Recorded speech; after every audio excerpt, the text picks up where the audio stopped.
A doctor said to me, your relationship with your mother didn't end, it just changed. And I thought, oh boy, where did he go to medical school? Hello, bonjour, shalom, and welcome to Culturally Jewish. I'm David Sklar. And I'm Ilana Zackon. Join us as we explore Jewish art, culture, and identity in Canada. On this week's episode, we chat with Wendy Litner, the writer and creator of the new Crave web series, My Dead Mom. Mama always wanted me to be a doctor, but I became an artist and that really shocked her. Now I'm interviewing people in the biz, pros, and newish, but all of them are artists and they're culturally Jewish. So, David, we talk a little bit about creating art based on grief, or specifically losing a parent or losing a loved one.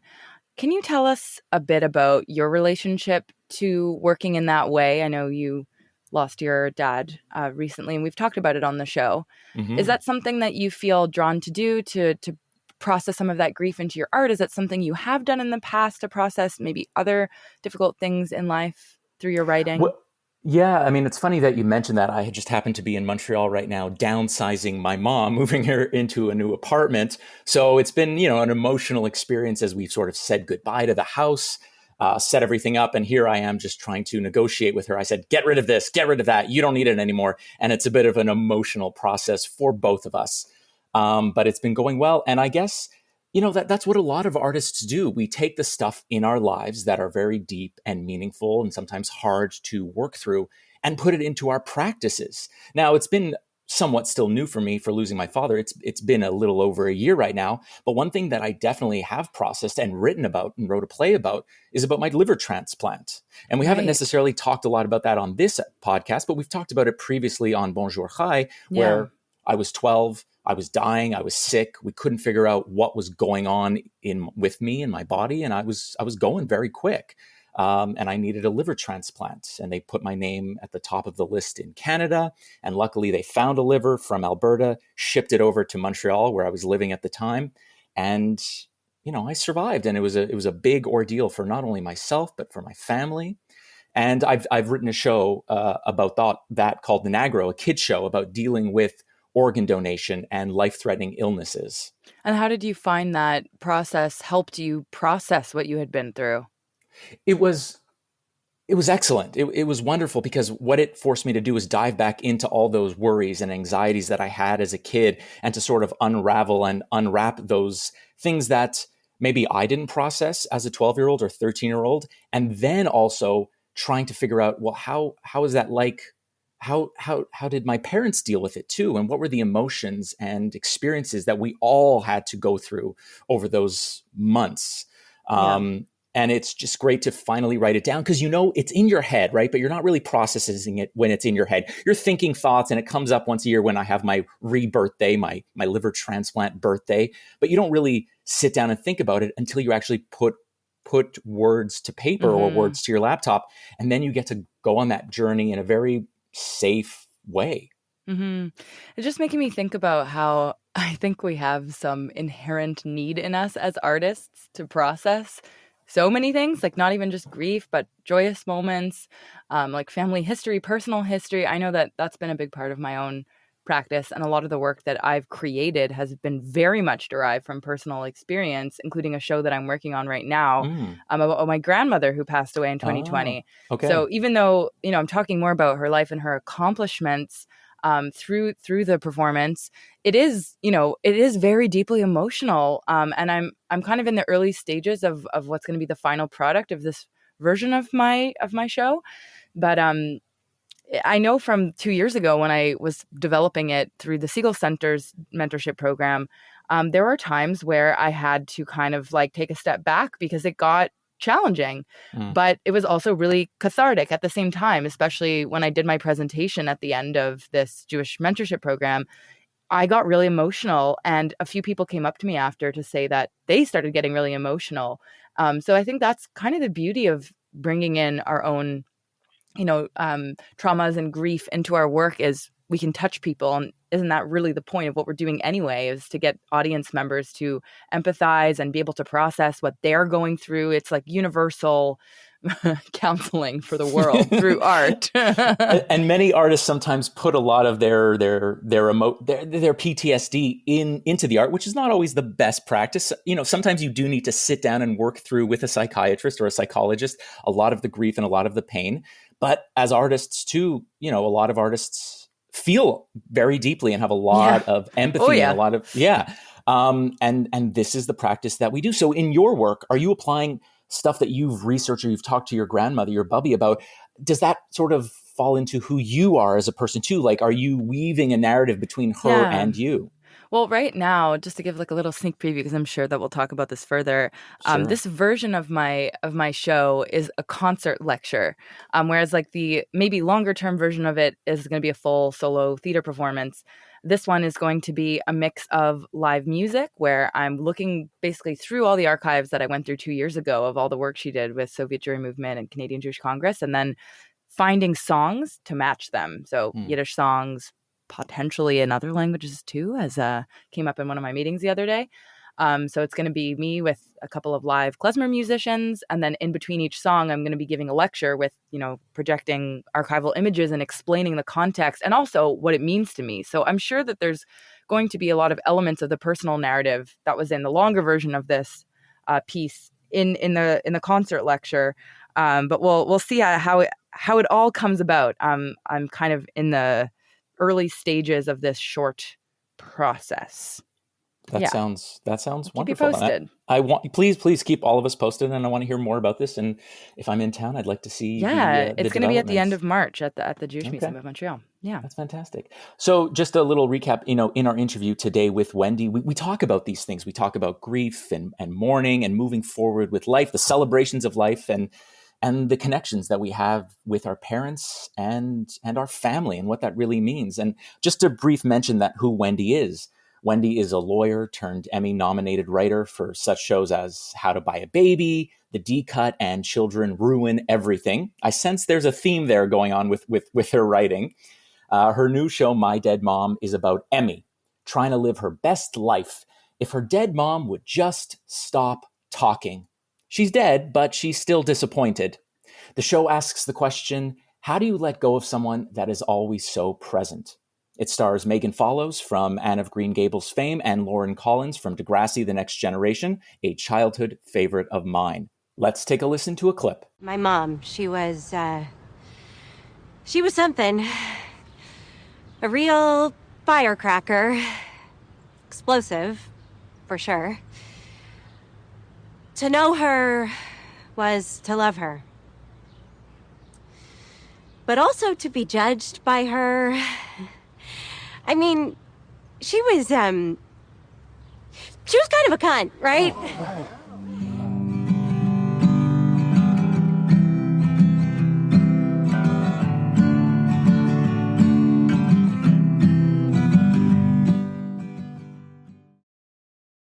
In Berlin, rumors are spreading. Holocaust victims, their bodies are just dug up. It's a shunda. But the truth is even more unnerving. Was your family in the Shoah? Dude looks like he was in the Shoah. As the world panics... This is some ritual, bringing the dead back to life. No, you said this wasn't illegal. It isn't, I don't think. One woman seeks the truth. These are questions you can't answer. And you're too afraid to even ask them. Justice, a Holocaust zombie story. An original audio drama from the CJN in association with the Ashkenaz Foundation. Listen now at thecjn.ca/zombies or wherever you get your podcasts. Hi, Wendy. Welcome to Culturally Jewish. Hi, thank you so much for having me. I'm so excited to be here. So first off, can you give us a brief synopsis of your new show, My Dead Mom? Yes. So My Dead Mom is about a woman in her 30s, Emmy, whose mother died about 3 years ago. But I say her mother died, but she's still disappointed and still hates what she's wearing. So Emmy she's still hearing her mom and still hearing what her mom has to say about her life and her lipstick and life choices. And I think it's a way of her trying to cope with the grief of having lost her mother. And where did the idea come from? So I lost my mother when I was 23. And I felt like at the time, a doctor said to me, your relationship with your mother didn't end, it just changed. And I thought, oh boy, where did he go to medical school? Because my mother just She's a ghost. Which seems like a really definitive end to our relationship. But Mm-hmm. I sort of found as the years went by, I found his words to be true. And I kept hearing my mother. She wasn't always nice, but I would hear her voice all the time. And I could sort of hear what she'd have to say about different scenarios. I could hear her telling me to put my shoulders back. I can hear her right now saying, oh my God, you're talking to these important people and you didn't put lipstick on. Like, Mom, it's a podcast. How much of your own experience actually ended up in the show? I know it's fictionalized and it's not about you per se, but did you actually put any of your own stories into Emmy's world? I mean, there's a few. It's definitely the spirit. I think it's the spirit of my mother and I, and definitely the kind of relationship that we had, and definitely like some of her devastating one-liners. I feel like are, taken straight from my own experience with her. This is very embarrassing, but there's a scene where Emmy role plays as RBG. And, they say write what you know. So I feel like nobody is more sexy to me than RBG. So I felt like I had to channel some of those experiences of my own into the story. And for context, for those who haven't seen the show yet, this is a sex scene where she's dressed up as RBG. Just for context, I think that's important. Absolutely. Feminism is sexy. Well, speaking of feminism, you've said in the past that we women are more than mothers and aunts and daughters. Feminism is important to your filmmaking because our stories matter. And, in light of this past week in politics, especially down in the South, I'm curious if you have thoughts on that. Like, how does the show embody your view that women's stories go beyond the familial roles? I so appreciate that question because I think so many of us are feeling so heartbroken and shocked by the results and feeling, where do I fit in the world as a woman? And I feel even stronger as a writer and a creator of wanting to bring those stories to the forefront, and how much I think, this is a story about a mother and daughter, but I'm hopeful that people can see, just like you're saying, we're so much more than our familial relationships. It's so much, we're so much more than that. We're so much stronger than that. Emmy, the lead in this series, is debating whether or not she wants to be a mother herself. But we see like the issues that are important to them and are part of their daily life. And just that I think female stories and female centric stories are more important than ever right now. And what women are grappling with, and the tension between work and motherhood and feminism. Because a lot of people are now posting online, and I see this from my creative friends who are sort of saying, now is the time to take a rest, but then also to get back on the horse and be creative. Now is the time to tell the stories that we feel are important to tell. Do you feel that you're in that, like, where are you right now as a creative type? Are you sort of saying, I need rest, I need to pull back from doing anything creative? Or are you saying now is the time to launch right into more creative stories, particularly from a woman's point of view? I feel the latter, absolutely. Usually I put something into the world and I feel this sense of vulnerability and I might need a moment of hibernation. But after the events of this week in the election, I feel the absolute opposite. I feel this like strong need to find community with other like-minded people and to tell more female-centric stories, and just to show women and to show I like this election almost made it seem like women's issues are niche. Right. Just or to radical, show, right? Or Women's radical. issues are crazy. Right. And so I feel all the more need to find the humanity in our stories. Mm-hmm. And I do that I try and do that with humor, but I think it's really important to find the humanity and the community and the relatability in female-driven narratives and stories. So you write a lot of shows based on your own personal experiences, not only with My Dead Mom, but you also wrote How to Buy a Baby, which was based on your personal experience pursuing fertility treatment. There's the old adage of write what you know, and you hear that all the time when you're a writer. What do you find helpful about using your personal experiences as inspiration for your material, and where are the challenges?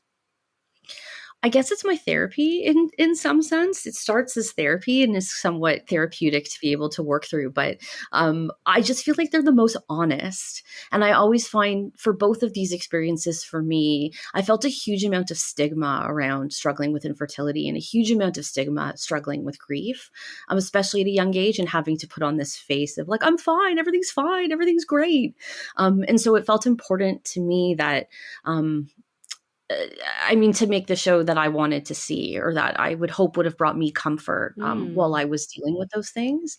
And so I always find this drive to sort of talk about the hardest possible things that I've experienced and try to do so in a funny way, which to me also feels very Jewish, in a way of like honoring my Jewish identity. I feel like just that I find that there's a very specific type of Jewish humor and type of Jewish coping mechanism that I've found now in dealing with some of these issues. Totally. And this show is particularly Jewish, right? This show, has constant references to Shiva, Tashlit, unveilings. I just want to know, in light of this past year, were you at all concerned to promote a very Jewy show on Crave? Or do you think it helped maybe people, Jews and non-Jews alike, who might be looking for an outlet filled with that dark or that Jewish humor? It's such a good question, and it's definitely something that I've thought about a lot, and it's something I definitely struggled with. The scripts were written before October 7th happened, and I just felt this. I felt this important need also to show a Jewish family and to be honest about my experience and my experience as not just a woman grieving, but as a Jewish woman grieving. And I feel like in my 20s, I feel like I struggled more with my Jewish identity, and now that I'm much older than that, I do feel this, like, I feel a stronger connection and a stronger appreciation for what it's brought to me as a person, and to my way of handling things. So I felt it felt important to me to show the aspects of Judaism. I want to talk a bit about casting without going down the rabbit hole, because we've had this conversation with like 20 different people over the last year. The lead actor who plays Emmy is Jewish, whereas Megan Follows is not. What type of Jewish training, as far as you know, did Megan take on to become this character? Because her pronunciation is on point and she has like Jewish mannerisms. So can you tell us a bit about that process, and also maybe why you ended up casting someone who wasn't Jewish in that role? Definitely. It's such an excellent question. So when people ask me this about Megan not being Jewish, I say she's also not dead. So I feel like there's two parts of the character that she has that she's acting. And I feel like the root of acting is empathy. And I feel like any actor that can access that empathy, and certainly an actor like Megan Follows, who is an absolute legend and queen, can definitely access that. I felt like there was a lot of Jewishness in the writing, and certainly I was there on set as well to like infuse any Judaism. But I also thought it was important when I saw Megan's performance, she so much embodied my Jewish mom, and my Jewish mother had so many facets to her, feminism, strength, having this like deep, dark sense of humor, her Judaism. And I think all of those informed her personality and who she was and the spirit of who she was, not just one single thing. And so I feel like it's important to also show there's different appearances and facets of Judaism that we all represent. And so I felt very excited, and I felt very excited for her portrayal of what a Jewish mother can be. And I agree. I mean, her pronunciation yeah, like it was pretty convincing. And like, I'm a huge fan of hers as Anne of Green Gables. Like that was one of my favorite movies growing up. And she was unrecognizable. Honestly, like the voice and the mannerisms and everything. Like if I didn't know better, I was like, yeah, I kind of buy it. Which doesn't happen. Which doesn't happen very often. I'm pretty critical about these things. I'm actually curious, just to nerd out a bit. David and I are both actors, and yes, I'm curious to hear more about how you get from the page to the final product. Like, walk us through a bit of the behind the scenes of like, writing it and then putting it on its feet. Like, how does one get a show made in this day and age, especially in Canada, which we don't talk about that much in the industry? It takes a village and a miracle, I think, to get a show made. It's incredibly hard. I was fortunate enough to work with a producer extraordinaire, Lauren Korber of Locomotion Pictures. We also worked together on How to Buy a Baby. So this was our second time being able to bring a show to life together. And we also had the support of the Independent Production Fund, which is a fund in Canada that funds that funds series, and it gives you money to make a proof of concept, which I find always helpful, because I feel like when you pitch an idea and I say, oh, I want to make a show about a woman that talks to their dead mom, people are like, I think you might need therapy. But when you can show it, then I feel like people get it more so than they maybe do on the page. So we were able to do that, and then we were very lucky to secure financing with Crave as well, who agreed to broadcast the show. And then from there, it's all just a flurry of production and and post-production and all those fun things that go into making a show. And then how much were you involved with actually the production, the casting, or being on set, editing, pre and post? Were you at all in the thick of it? Yes, I become a little bit of a control freak, I'm embarrassed to say, when it when it comes to that. I like to be involved top to bottom, and it felt all the more important to me when it feels like a personal story, or you're portraying like your culture or things like that. It felt exciting and important to be there. And I was excited for the first time. There's a Rosh Hashanah episode in the series, and I was excited to direct for the first time, and that was exciting and something I'd never done before, and felt all the more special to be directing like somebody saying the Kiddush. Oh, I didn't realize you were directing that particular episode. Okay, and that was your first time. It was my first time. Yes. So that was really exciting. And being able to, I tell the story, like our props master, who's just incredible. We have like, the episode takes place in 2 timelines. So there's like a good Rosh Hashanah and a bad Rosh Hashanah, and the debate. So we needed a brisket for each Rosh Hashanah, and the debate amongst Jews about what makes a good brisket and what makes a bad brisket was, I mean, one of the most controversial opinion of the past year is what type of brisket. What type of brisket? Okay. So yeah, I wouldn't even tread into that territory. So before you were a writer, you were a lawyer. How did that transformation happen? I basically went to law school because my mother told me to. Because I wasn't very good at the sciences. So I went to law school because my mother told me to, and she died before I graduated, which if you knew her is so like her. So I felt like I was like all of a sudden this lawyer, and I'm non-confrontational and hate conflict. Oh gosh. Which apparently is not a good skill for somebody in litigation. And I woke up one day and just felt like, oh my gosh, I think I'd rather fail as a writer than succeed as a lawyer. And I just left with kind of no safety net and just sort of took the leap. At the time I didn't have children. I was younger. And so and I guess much more naive. Yeah, we kind of all have to go through that to make anything happen in this crazy industry. I started a blog like well after blogs were cool, and that's just sort of how I got started. And how did that time inform any of the projects that you write? Like, do you have any plans on writing any lawyer heavy shows? I know, like, the character in the show is a lawyer, but it's not the main focus.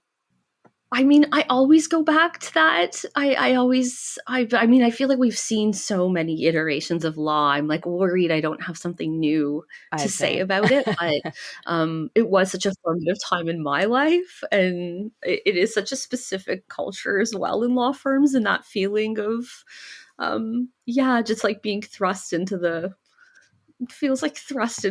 fire. That I always like writing about characters in difficult or awkward positions, and certainly there's a multitude of those from my first time as a lawyer. I like the little Easter egg you had when you called your law firm on the show Schmen/Drick. Oh, I'm so happy you caught it. Of course I caught it. It's my brother's nickname for me as well, so I was very excited to gift them mugs with Schmendrick on it. Now, I do want to get a little bit personal and sort of mention that, my father passed away a year ago. So this show felt quite relevant. Now, I obviously don't feel like my dad is ever talking to me directly, but he will come into my dreams every once in a while. He won't say anything specifically, but his presence is always there in the dreams. Does that happen to you still to this day? Like, how does your mother influence your day-to-day living? Oh, I'm so sorry to hear about the loss of your father. It's so hard, and it's such a hard thing. It's funny you say that, because the first thing I wrote about my mother dying was an essay for the Globe where I was upset that she wasn't coming to me in dreams. I felt like she was snubbing me. People would tell me these stories about how they would have these dreams about their dead parent, and it would be so comforting and so lovely. And I'm like, oh, she never comes to me. Where are you? Yeah, what the heck? I felt very snubbed. So I don't dream about her a lot. I wish I did, because I'd like to, like, I don't know, do you find it comforting when you do, or is it kind of you wake up and have to, one of those things where you wake up and it's like, oh right, they're gone? I think it's more of like, I don't remember him ever talking to me or giving me advice or telling me which path to take nowadays. And it would be helpful if that's what it was, but he's just a presence there. And even this past week, I actually had my bubby, who passed away 2 years ago, in my dream as well. So something was going on in my subconscious, but it was just as a presence, just existing in my dream when I wake up. So I've never felt like this is deep, or I feel a loss when I wake up. I actually feel pretty content when I wake up in the morning. That's so beautiful. I love that. I'm so jealous of it, because all I hear is like, all I hear is more like trolling. Well, my dad was never a troll. He never like told me exactly what was going wrong with my path in life, or he was always just giving very helpful little advice here and there. So I don't know, maybe that's just his continued presence in my dreams. I love that. I want to dream about your dad. I think that's so lovely and beautiful. And I think like it's just such a lovely connection to be able to like do that and still feel their presence. I think, I don't know, there's so much warmth and love in that. I'm curious to hear more about other responses you've had from the show, maybe similar to David's, or anything that surprised you. You're like, oh, that's not what I was going for with this moment, but that's interesting that you thought of it that way. I've been so overwhelmed by the response to the show. It means so much to me to hear from other people that have lost a parent. It's a club nobody wants to be a part of. And it's always overwhelming. Like, oh my God, you watched it? That's so nice. But just to hear that it like resonates with people, or that they also had a difficult relationship with their mother but still miss them, I think it's meant so much to me, to feel that or to hear that from people, and that they understand that. I think it can be difficult to understand that, like, you could have a difficult relationship with someone. It was difficult. It was hard. It was, they said maybe things you didn't want to hear, and you miss them with all your heart. And I think having other people understand that has meant a lot. I've read some of your articles over the past couple of years, and it really feels like love. Love is something that you find is intertwined with your Judaism, and that's your sort of unique stamp on how you're continuing your Judaism for your children. Do you see that love shaping your personal interpretation of Jewish tradition? And maybe what are some of the unexpected ways that has influenced your writing? I think that's the best distillation I could ever give. And can you please repeat it so I can put it on the resume? Because that's exactly, it's recorded on the podcast, so it will exist on Spotify forever, for as long as Spotify exists. Oh my goodness. I think that's exactly. I found as a mother and as a writer that feels like the most. That feels like what I take from Judaism, and that's what I take in creating art. Or anything I do, is just this idea of love, and love for people, and seeing the best in people, and trying to love people maybe in spite of things as well. Before we let you go back to your busy day, I assume, what do you hope people come away with from your show? I hope that they understand that grief happens in so many different ways. I think that we think of grief as happening like, the moment after someone dies or the year after someone dies. It was important for me to show someone grieving 3 years out. I felt a bit of embarrassment at the time that like my grief sort of hit me at like the 3 to 5 year mark, and this feeling of like, shouldn't you be over this by now? It's been 3 years. And I thought it was important to show that it doesn't just stop, that you're grieving somebody the rest of your life in various ways, and to give people the validation and comfort that there's no timeline for grief. There's no stages. The stages that they give you, I think you can go through those stages and start them all over again. And that grief can be messy and transformative, and also a way of showing love. Wendy Litner, thank you so much for coming on today to chat with us about your show on Crave right now.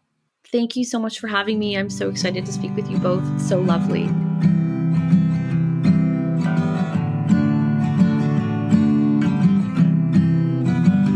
So before we get into our listings, we just wanted to give a quick shout out to Jewish Futures. Our producer, Michael Freeman, got to run one of the panels, and he had a fantastic time. I really wish I could have been there. I was just in town doing the Toronto Holocaust Museum interview with Michael like 2 weeks before. So bouncing back and forth to Toronto from Montreal was not in the cards this year, but hopefully I'll be able to make it down next year. You must rack up a lot of Via Rail oh my God. ticket coupons. I do. So, David, what's on the docket for Jewish Canadian arts? Okay, so in Calgary, we have a book launch and panel discussion on December 16th happening at Temple B'nai Tikva. This is Charlotte Dahlwood's book, Until at Dawn We Wake, Gender, Madness, and Theology. It really asks these questions of what is the difference between religious vision and psychotic delusions? And how can we genuinely be religious in a world where so many adherents use religion in harmful ways? These and other important questions come alive in this book. And it's interesting that this writer is a formerly conservative Christian and now convert to Judaism. Interesting. I want to give a shout out to an event that I would totally go to if I was in town in Toronto. On December 12th at the Prosserman JCC, we have Savoring Israel, a culinary journey of resilience led by Adina Sussman. Can I just say that I'm obsessed with Adina Sussman's cookbooks? I don't know Adina Sussman. Who is she? Oh my God. I have both of her cookbooks. One is called Shabbat and one is called Sababa. She's originally from North America, but has lived in Israel for many years. And every recipe wows everyone that I have over whenever I cook for Shabbat. I literally only use those two cookbooks now, and they're so beautiful. So I can imagine the question my mom, when she hears this, is going to say, but is it kosher food? Or is it just... Yeah, okay. Yeah. No, they're like, the recipes are done in a way to make kosher food. Okay. And so at this event, Adina Sussman is coming to Toronto to talk about what it's been like in Israel since October 7th. And in conversation with a close friend of hers, Bonnie Stern, who will be moderating, they're going to talk about Israel's cuisine and the resilience and creativity that Israelis have demonstrated with food to support those that were affected by October 7th. Sounds like a fantastic event, and it's a fundraiser for the Israeli Respite and Relief Fund at the JCC. So Be sure to check that out if you are in Toronto on December 12th. Wonderful. Also happening in Toronto is the movie. It's part of the 17th edition of the Brazilian Film Fest of Toronto, which is coming to the TIFF Lightbox November 29th to December 1st. The movie is called Cheers to Life, a Brazilian comedy that follows Jessica, a young woman who works in an antique shop. One day at work, she comes across a locket which looks identical to the one left by her deceased mother. And surprised to find the jewel, she teams up with Gabrielle, who may or may not be her cousin, and they set off for an adventure in Israel. This is happening at the Brazilian Film Fest in Toronto. Another Israeli Toronto event coming up. There's multiple performances from the Israeli Theater, the only Israeli theater company in Toronto. The piece is called What Happened to the World? Ma Kora Leolam. And the performances are November 30th as well as December 1st. There's a matinee and an evening show on December 1st, which is a Sunday. And it features 6 performers from the community who are showcasing their talents in this entertaining production. And it's sure to be a hit. There is going to be subtitles, though the plays are in Hebrew, so you can enjoy it regardless of your Hebrew speaking level. Wonderful. Well, Ilana, I am sorry I missed you at Le Dépanneur this week. It was a big move. I could not make it. I just saw the post too late. Are you in town on Tuesday next week? No, I leave on Sunday back to Calgary. Oh, well. Yeah, I'm heading up to the country actually tonight. So I think we're going to miss each other this time around. But I hope you have a great time in Montreal and good luck. The weather's great here right now. I'm happy. Oh, yeah. That's true. It's not too bad. It's not snowing. It's not snowing, which is maybe a problem, but I'm not going to complain. Fair enough. Well, be well. Have a great trip up, and we will reconnect next week. Sounds good.